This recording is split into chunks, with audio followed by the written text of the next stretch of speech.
Une des choses qui a été reprochée à Lucifer, c'est ceci.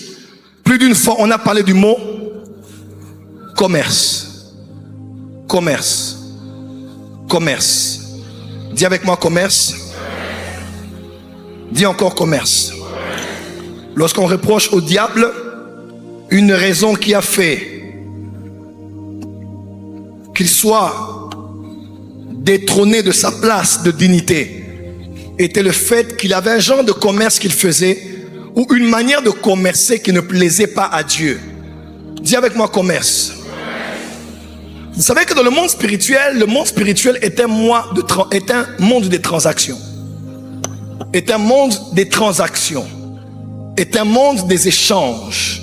Est un monde des commerces. Le commerce est défini comme étant l'activité consistant à l'achat, à la vente, à l'échange de marchandises et de denrées de valeur, dans la vente de services. Le commerce, c'est aussi ce qu'on appelle, ça désigne l'activité économique d'achat et de revente de biens et de services, en particulier l'achat dans le but de rendre avec un profit ou un bénéfice. Ceci inclut la marchandise. Dis la marchandise. Quand il y a un commerce, il y a quelque chose qu'on veut acheter. Deuxièmement, il y a un vendeur, dit vendeur. Troisièmement, il y a un acheteur, dit acheteur. Quatrièmement, il y a la monnaie, dit la monnaie. Et cinquièmement, il y a ce qu'on appelle le lieu de vente, dit le lieu de vente. Tous ces éléments sont inclus dans ce qu'on appelle le commerce. Il y a l'acheteur, il y a le vendeur, il y a ceux qu'on va acheter la marchandise, il y a la monnaie qui est utilisée, et il y a le lieu où on fait la transaction. On finira la transaction à Dubaï, on finira la transaction à Bangkok, on finira la transaction à Casa, au Maroc, on finira la transaction aux îles Seychelles, aux îles Caïmans. Je parle à quelqu'un ici là. Oh, est-ce que c'est l'église des boss ici? Ouais, parce que là, c'est le business, c'est le deal pour avoir le J. Là, que Dieu te donne un... Dis avec moi là.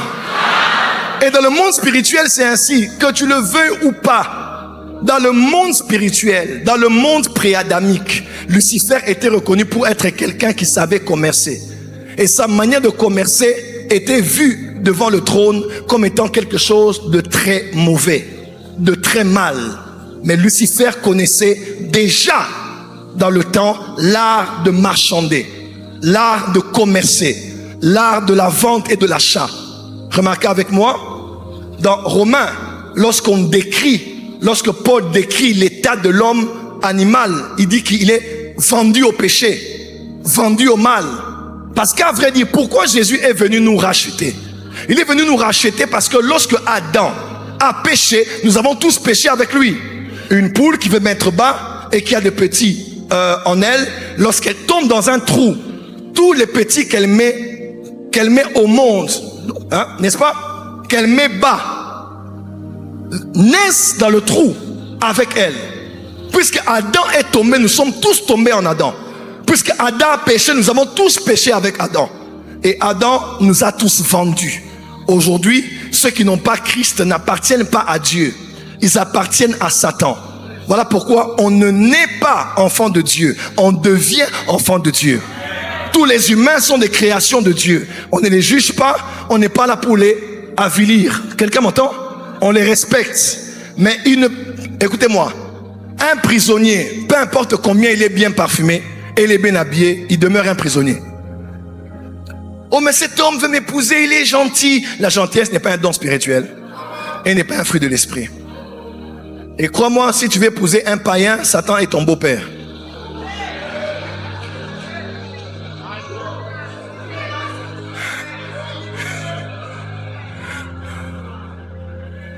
Jésus dit, mais vous avez pour père le diable. C'est la vérité. Créature du Créateur, Dieu est leur Créateur, mais Dieu n'est pas leur Père. On ne naît pas ayant Dieu pour Père, non. Mais à tous ceux qui l'ont reçu et qui ont cru en elle, la parole leur a donné le pouvoir de devenir enfants de Dieu. Adam nous a vendus. Adam a vendu la gloire, les royaumes et le pouvoir. Il parle avec Jésus. Il dit, tu vois tout ce qu'il y a ici, je peux te l'offrir si tu te prosternes, parce que cela m'a été m'a été donné. Il avait eu quand? Lorsqu'il y a eu une transaction. Adam et Ève n'ont vu qu'un fruit, une désobéissance, mais le grand commerçant savait qu'il y a une transaction qui se passait. Il prenait quelque chose et il leur donnait autre chose. Et nous avons tous été vendus. Voilà pourquoi Jésus est venu mourir à la croix. Au fait, l'œuvre de la croix n'est pas qu'une œuvre salvatrice, c'est une œuvre commerciale. Oui, c'est une œuvre commerciale. Donc, il nous a rachetés. Mais la différence est que Jésus n'a pas payé son sang chez Satan. Jésus n'a pas payé son sang chez Satan, comme quoi, Satan, je te donne le sang et je rachète ceux qui ont été vendus à toi. Non, parce que les chansons dans l'histoire de Joseph avaient emmené le vin chez Pharaon. Avant que Pharaon ne sorte Joseph de prison. Parce qu'avant que nous, toi et moi, les Joseph, nous soyons sauvés, Jésus, comme les chansons, a apporté son sang devant le roi des rois sur le trône. Oh, ton amen ne me plaît pas. Dis à ton voisin, le salut est un acte commercial. Dis à ton voisin, le salut, quand on parle de racheter, rédempter, c'est un mot utilisé dans l'ancien grec, notamment à Éphèse, parce qu'il y avait un grand marché, on appelait ça le agora. Le agora, n'est-ce pas? On allait faire quoi? On allait agoraza, ou bien agorazo. Donc si tu es un enfant, tu te fâches, tu donnes à l'enfant le nom de agorazo. C'est bizarre, hein? Agorazo. C'est pas mignon, hein? Et avec moi, agorazo. Il y a des gens comme ça quand ils prient en langue. Agorazo, là-bas. Ah bah, c'est le grec. Quelqu'un est avec moi? Parce que le monde des esprits est un monde de transactions. Tout ce que tu veux avoir, tu peux l'avoir s'il y a un prix à payer dessus. Nous avions un tarif sur nous. Et Dieu savait que ce n'était ni par l'or ou l'argent qu'il allait nous racheter, mais par le sang de Jésus, son Fils. Et il nous a rachetés. Dis avec moi, tout a un prix à payer. Une maman vient voir Jésus. Elle dit à Jésus, bon, je sais que le royaume va venir. Quand tu seras sur ton trône, j'aimerais que mon fils soit à ta gauche et celui-ci à ta droite. Jésus n'a pas dit aux femmes charnelles, diaboliques, démoniaques. Non. Dis à ton voisin, ce n'est pas mauvais d'être ambitieux. Surtout pour ses enfants. J'ai dit, mais c'est pas mauvais. Mais est-ce qu'ils sont prêts à boire la coupe? Est-ce qu'ils sont prêts à être baptisés? Être baptisé, c'est tu entres dans l'eau. Boire la coupe, c'est l'eau qui entre en toi. Hein? Est-ce qu'ils sont prêts? Est-ce qu'ils vont être prêts à boire la coupe? Dis à ton voisin, tout a un prix à payer. Tu ne peux pas être un grand professeur d'université si tu ne payes pas le prix de longues études. Tu ne peux pas être un grand homme d'affaires si tu ne payes pas le prix d'apprendre les choses qui ont un lien avec l'expertise de ton domaine. La Bible déclare, Élisée a appelé un joueur de harpe. Ce n'est pas un amateur de harpe, c'est un joueur de harpe. Il faut le professionnalisme dans l'église. Il faut les gens qui savent faire, qui savent comment faire. Modérer, ils savent modérer. Parler, ils savent parler. Même le protocole. On n'est pas protocole seulement parce qu'on est joli, mais parce qu'on sait dire s'il vous plaît, merci, pardon, je vous en prie.